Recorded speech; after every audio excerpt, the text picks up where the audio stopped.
Alright, I just want to immediately state this isn't a review of the game actually on consoles because that's not out yet. I'm not aware of any current testing or anything going on. I'm sure somebody out there may have their hands on a copy on console, but that's not me.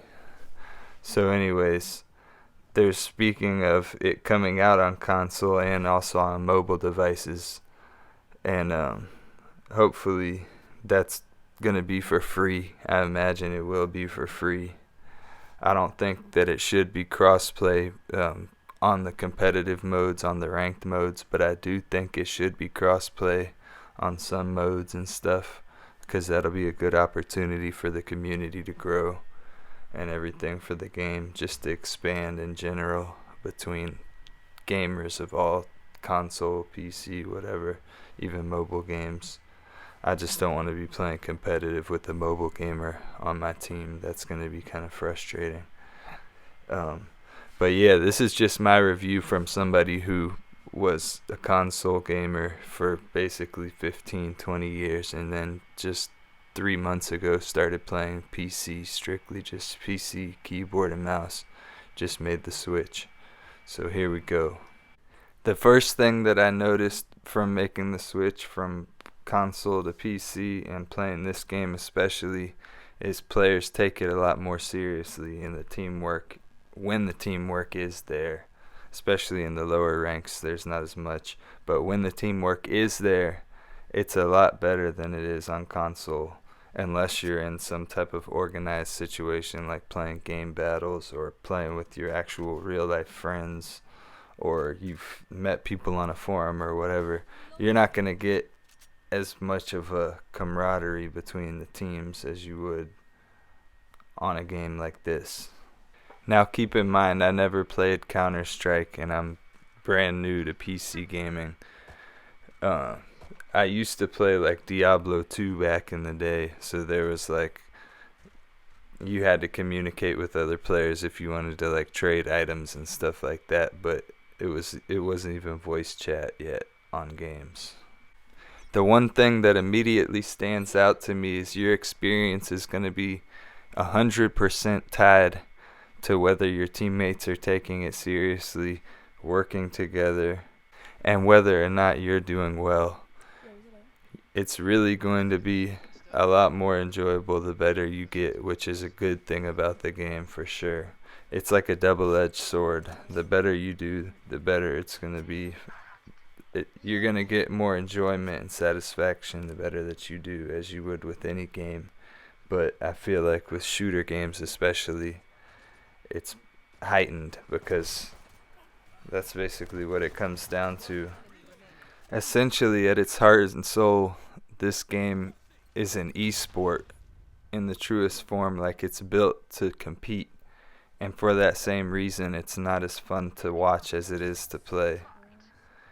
And that also sounds kind of counterintuitive, but if you ask any athlete or anybody who likes to compete, they like to like play basketball more than they like to watch it.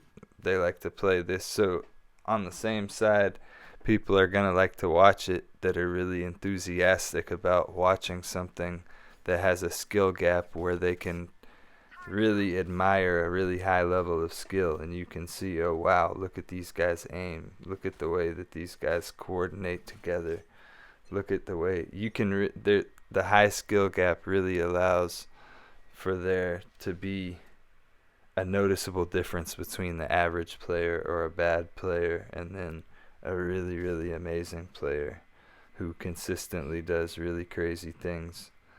And I think that that's really good. If you look at regular competitive lobbies and stuff, especially in the lower ranks, one of the problems is there's a lot of people who are making new accounts constantly and they're playing with like a group of a couple of their friends, which isn't a bad thing. But if you're playing by yourself solo, it's tough because you're going to get a really inconsistent experience. Sometimes you're playing against a lot of players that are a lot better than you are, because it's a free to play game at the end of the day.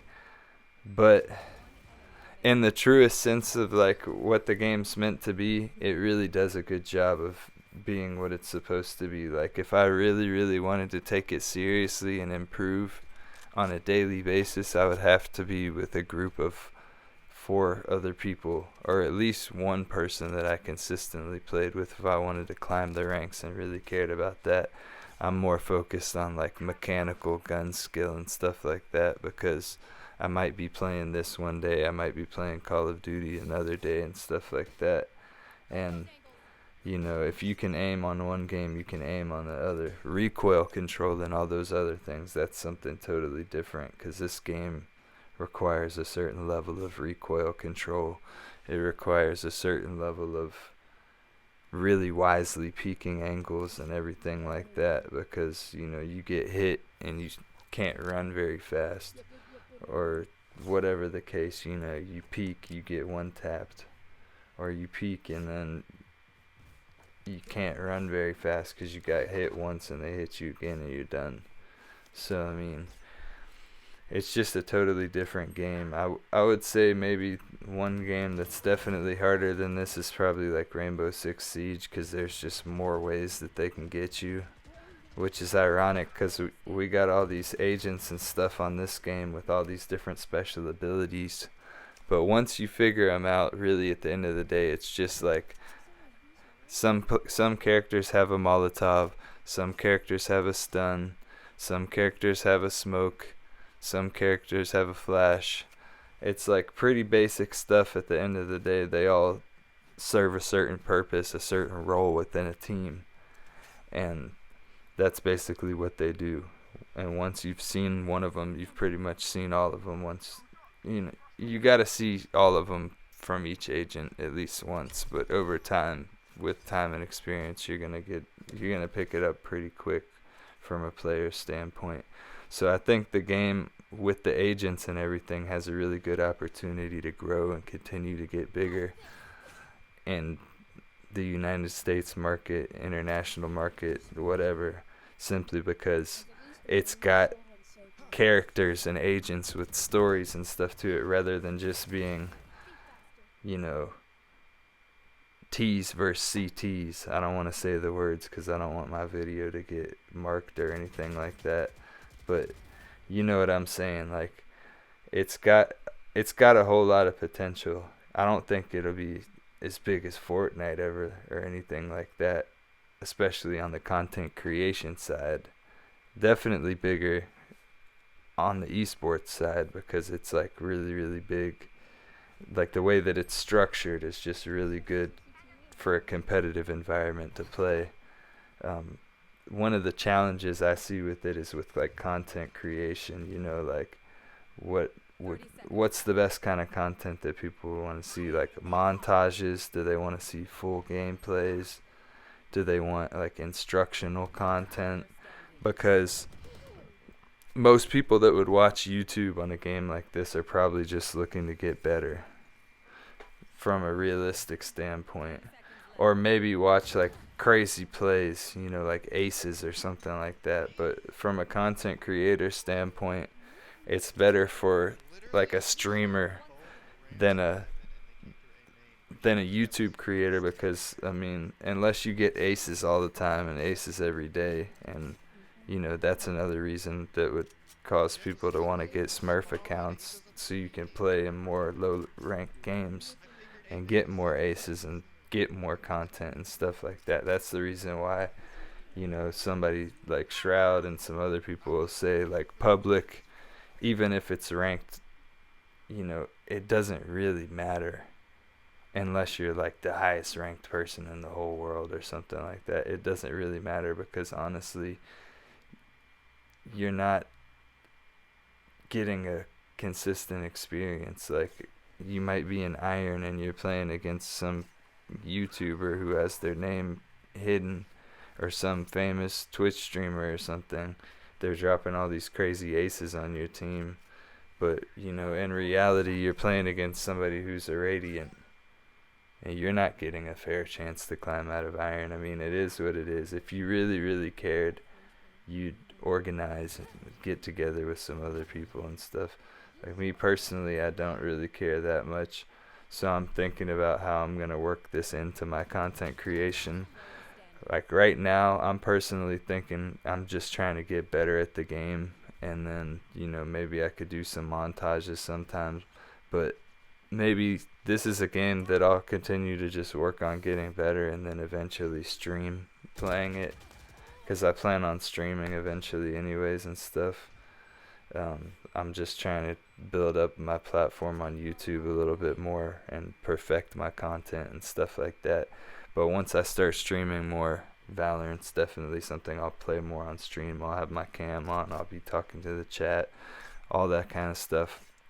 But for the most part, for YouTube, it seems like a kind of challenging kind of content to make unless you're really, really, really good. So that can be a good thing and a bad thing. There's a high barrier of entry unless you want to just talk about the game and analyze things. But I mean, you learn a lot of stuff by analyzing things and talking about the game too, because you get a good opportunity to reflect and really watch the content and take it in, see what you did wrong or see what somebody else did wrong, and you can really, think while you're making every play that you make rather than just running around the map and stuff, because people would criticize people about running around the map like a chicken with their head cut off on Call of Duty. And I mean, that seems like that game's designed for doing that some of the time. I mean, a lot of the time, really. But this is the game to not do that on. You don't want to do that on any game, but Call of Duty definitely gives a lot more leeway for mistakes and not approaching every situation perfect. This, you got to peek every angle, time it right, all that type of stuff. But yeah, I think overall I'm looking forward to seeing how this game does, and I think, this game is a great game and was a much needed game for people who really wanted something that was competitive. And I think Counter-Strike still has its place and stuff. There's going to be some people who simply don't like this just because of the art style, which, I mean, it makes sense. I understand. But yeah, I would leave the rest of this game. I think we came back to wind up winning like 13-6 or 13-5 or something like that. I'm not gonna leave it. It's kind of boring gameplay. I think I only got like 12 kills or 13 kills or something, like not really crazy. I wasn't paying too much attention during this game. I got like, I think like second or third to bottom frag, so I was like in the middle, which isn't very good for somebody playing Jet, but it is what it is. It was first game on. I just jumped in there. I've been playing a lot more aim lab and stuff like that lately to try to get my aim better. So I don't know, hopefully soon I'll get some montages and some stuff with some cool shots, because I'm getting better. I did climb out of iron for a little while, got to bronze 3 or whatever the lowest bronze is, and then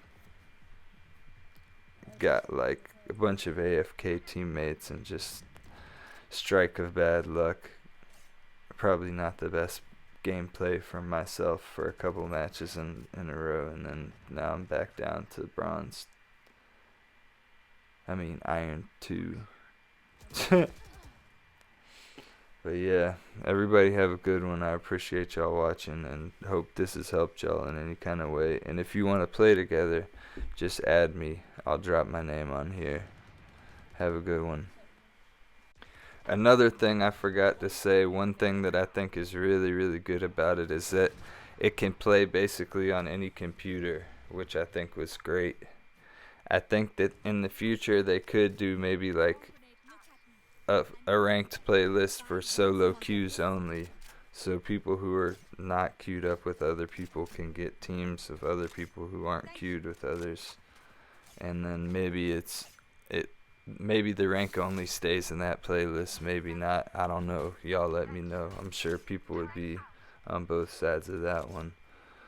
Um, you know, I think that they need to come out with more maps because from a viewership and a playership experience, I think that more maps really can spice up the game, will make it more interesting to watch and play. More agents over time definitely will help too, but I think more maps is almost more important at this point, especially with how short attention span people have these days. And yeah, that's it, I think. Everybody have a good one.